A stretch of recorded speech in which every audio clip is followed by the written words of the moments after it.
आवाज नहीं जाता साला भाई कॉल लगा के बीट कर देता मादर चौथ।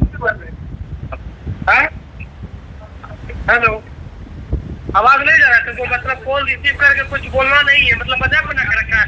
लड़का घर पे भेजे ना उसके बाद तुम्हारा मजाक अच्छी तरह से बनवाते हैं भाई। तो ठीक है रखो रखो कैंसिल। जय हिंद जय भारत। एक बार फिर से स्वागत है आप सभी का आपके अपने चैनल लोन हेल्प इंडिया में। और आज के इस वीडियो में बात करेंगे कि कॉल अगर आप रिसीव नहीं करते हैं किसी भी बैंक से या एनबीएफसी से, आपका लोन है, मल्टीपल जगह से लोन है, एक लोन को भरने के लिए दूसरा लोन, दूसरे लोन को भरने के लिए तीसरा लोन, लेते लेते आपके पास इतना ज़्यादा लोन हो चुका है कि अब आप भरने में सक्षम नहीं है, मल्टीपल जगह से लोन हो चुका है, दलदल में फंस चुके हैं और साथ साथ में आपको कॉल्स लगातार आ रही है और क्या आपको कॉल्स उठाना है कि नहीं उठाना है, और अगर आप कॉल्स नहीं उठाते हैं तो क्या होगा।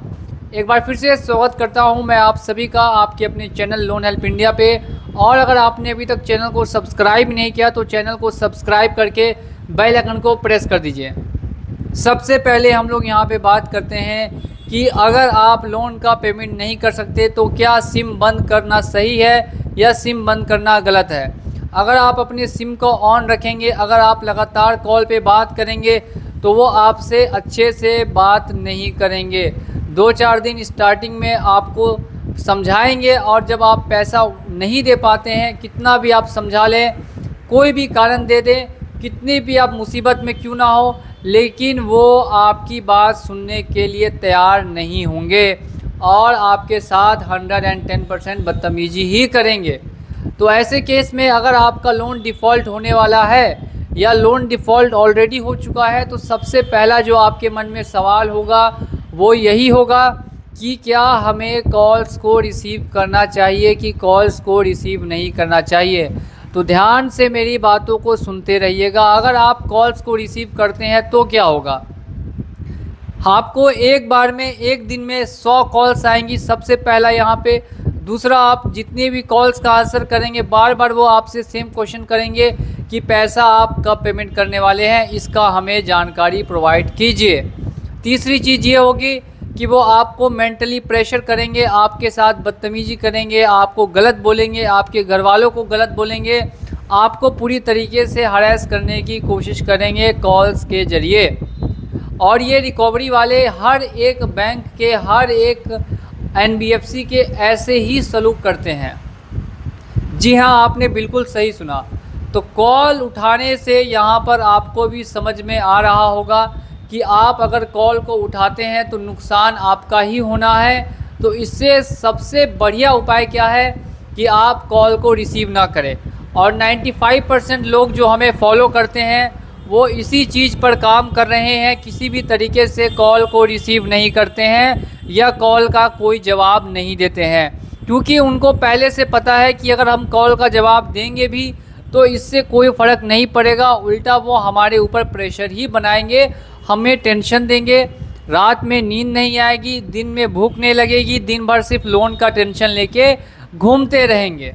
और अगर 3 दिन कॉल नहीं उठाएंगे तो चौथे दिन से हम भी टेंशन फ्री हो जाएंगे और सामने वाला आदमी भी कॉल करना कम कर देगा। तो ये तरीका कितना काम करता है?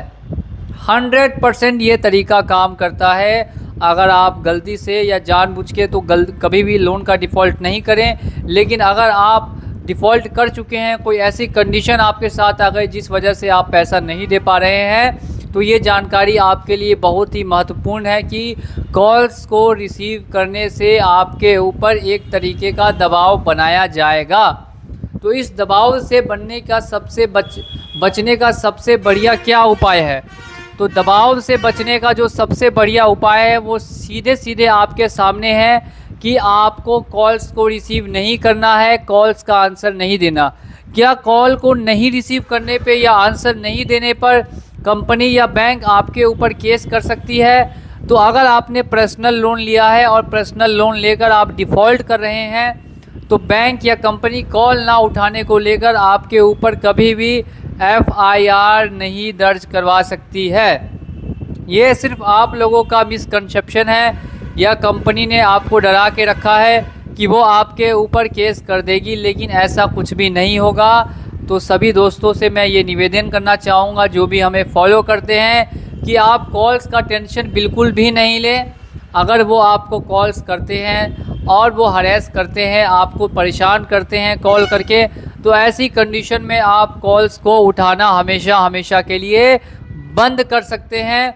और बंद करना ही 110% सही ऑप्शन भी रहेगा।